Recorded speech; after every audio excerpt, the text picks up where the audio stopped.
And upstairs, my little bean experiment is coming along quite nicely. Weird. Have you ever seen aroma do this? All it has is its codlin leaves.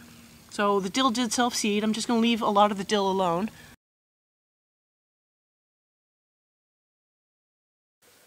Hi, welcome back to another grow update. If you're new here, I'm Kathryn, the Aerogarden Homesteader, and today I am updating on how some of the various seedlings and gardens are doing.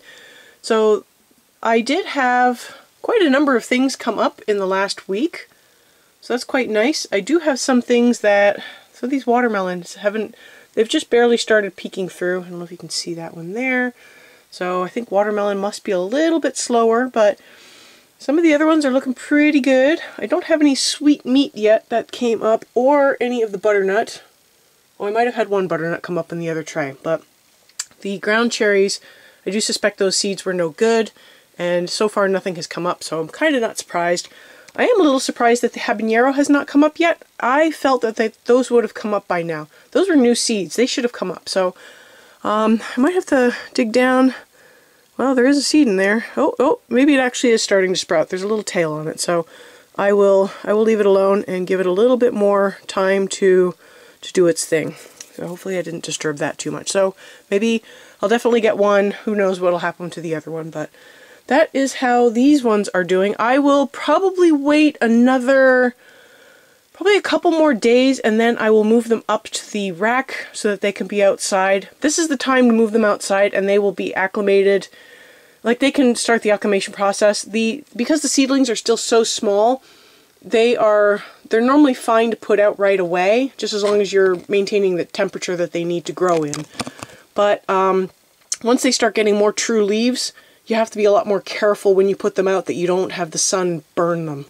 So normally these first codlin leaves they're pretty good for whatever you throw at them. But it's the second leaves that'll come in a little weaker, because this is not a very strong, it's just a shop light. So that's how these are doing. And upstairs, my little bean experiment is coming along quite nicely. I have 2 rows of trellis up. These things are, I don't know, they're growing tall. I didn't expect them to be this tall. I almost feel like they're leggy, because look how long it is before the next set of leaves. So it's really weird. But I don't know, man. They're supposed to be bush.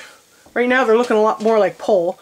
And to carry on with the bean experiment, I did fill up the other 2 farms with more beans.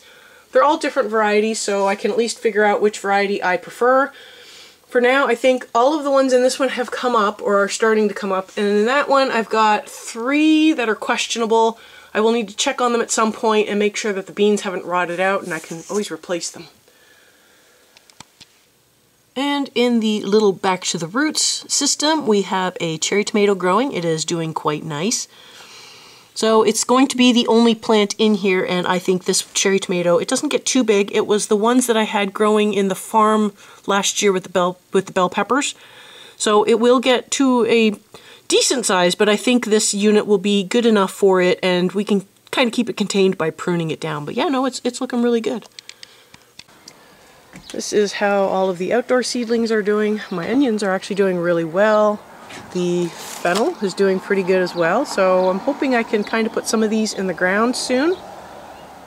I do have, so some of these are the Rio Grande tomatoes and the jalapenos back there that were a little too small to be setting up for sale. Same with these jalapenos, so they may or may not get sold, and it's fine.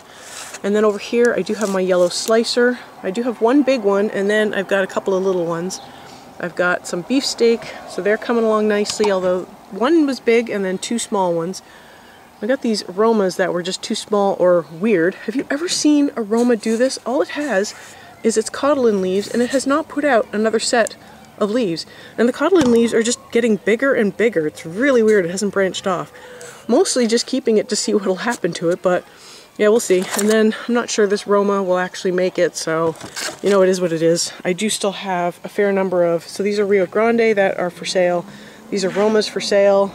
More Romas and jalapenos for sale. And then those are my flowers. So the flowers are doing okay. I've got some marigold. I've got some, I think those were the calendula. Yeah, that's calendula. These were the sunflowers. The sunflowers I need to deal with. And I also overwatered by accident, so everything is super soggy and the blocks are falling apart. That is, in my opinion, one of the drawbacks to doing blocks is you gotta be really careful when you're watering them that they don't get sort of waterlogged, because then they will kind of fall apart. So ideally, I would like to get these in the ground over the weekend, because then it's one less thing to have to worry about watering and taking care of, and the roots do go and sort of like follow along the bottom of the tray here because the tray doesn't have holes, so it doesn't get air pruned. And then more Romas. These ones are kind of really small, so I don't know if they will at any point catch up or not. I have sort of backed off on how much I'm feeding all of these plants, these little seedlings now, so they are slowing down in their growth, which, you know, I mean, it happens, but I can't feed them all the time. And that is how the seedlings are doing.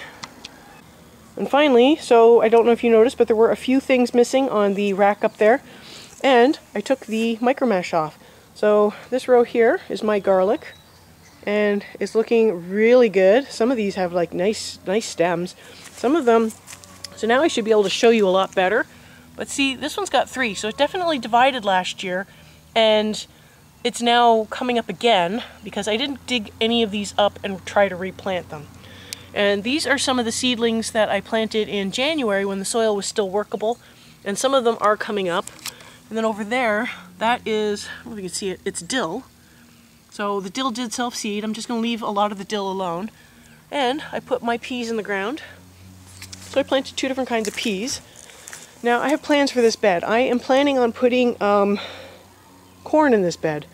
So I do have the hoop house around it. I don't know if you can see, this is the hoop house. We're going to put some mesh around it just to try to protect the corn, so we'll see how that goes. So I will in the end probably end up taking out the parsley. And I might leave the garlic and well, I'll definitely leave the garlic, but I'll probably leave the onions as well, and we'll see how that goes.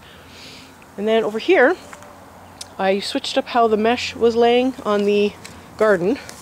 Let's see if I can get a peek in here for you. And I planted my tomatoes and my peppers. So I planted the peppers in tight-knit group, so hopefully they'll be a little closer to each other, and see if maybe them touching each other will help with their growth. You know, I saw it in someone's comment somewhere, and I don't remember whose video or what the comment was, but some people do claim that peppers grow better when they can touch themselves, so I did plant them a lot closer. I do have my tomatoes here and more parsley. I did rip out a bunch of parsley on the other side, and I do actually have, so I don't know if you can see it. So down here on the ground, I planted some, I think it was spinach. So this is spinach growing. And then further down, I did plant some lettuce, so I think I do have a few little bits of lettuce coming up. But for now, I do have nasturtium that has self-seeded. I have some dill that has self-seeded. This is some brassica that I planted in the January planting when I put some seeds in the ground.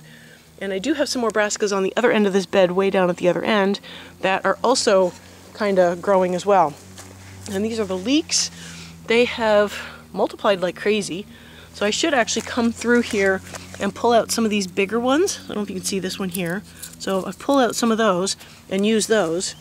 And then these are some of the onions that just stayed in the bed. And then over here, there's more brassica that I planted in the winter. And then I probably stepped on some of my plants. Big footprint there in the middle of the bed. But some of these little seedlings I think are lettuce. So we'll see what ends up happening, especially since I ended up standing there. These beds they're a little too wide for me to comfortably plant in without sort of stepping in the bed. And it's a bit of a shame that that has to happen, but you know, my back is just, my hip goes out, and so then my back is just useless. And I did put in, I've got a little bit of overflow here on the tomatoes, so I put them in this raised bed and put them next to the trellis. I will probably try to do what I did last year and put some cucumber along the ground here, just to get those up on the trellis as well. And then finally, we do have some strawberry seeds coming up. So really what I need to do is I probably need to make some slug traps so that I can catch the slugs and try to keep them away from the strawberries. And then I put my Romas back here. So the tomatoes that you saw in that one bed, those are my Rio Grande. These are my Romas. And then the bed that's kind of over by the fence, I put more Rio Grande over there as well. So yeah, no, everything is looking pretty good. I'm really pleased with how the garden is coming together. I do think in one of these tubs, whatever, I got some potatoes that are sprouting. I was thinking of just whacking them in there and, you know, seeing how they do. The kiwi is waking up. Everything is doing really well. We had our early apricot had flowers. We hope they got pollinated. Some of our other ones are really opening up, and, you know, we hope they are getting pollinated as well. So things are coming together. I think those are mustard, but they could be something else. I'm not 100% sure, because they're not the seeds I planted. Those are just seeds that somehow overwintered from the fall. So yeah, the peas, they're in the ground. I just put them in yesterday, so hopefully those will do well.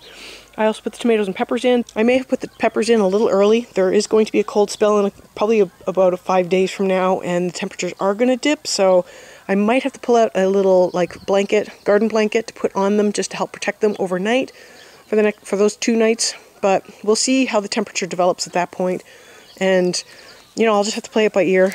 But yeah, the garden is finally coming together. I am really happy. I hope you found this video useful. Thank you so much for joining me today. I'll have some videos up at the end that you might also enjoy, and I will see you next time on the Aerogarden Homestead.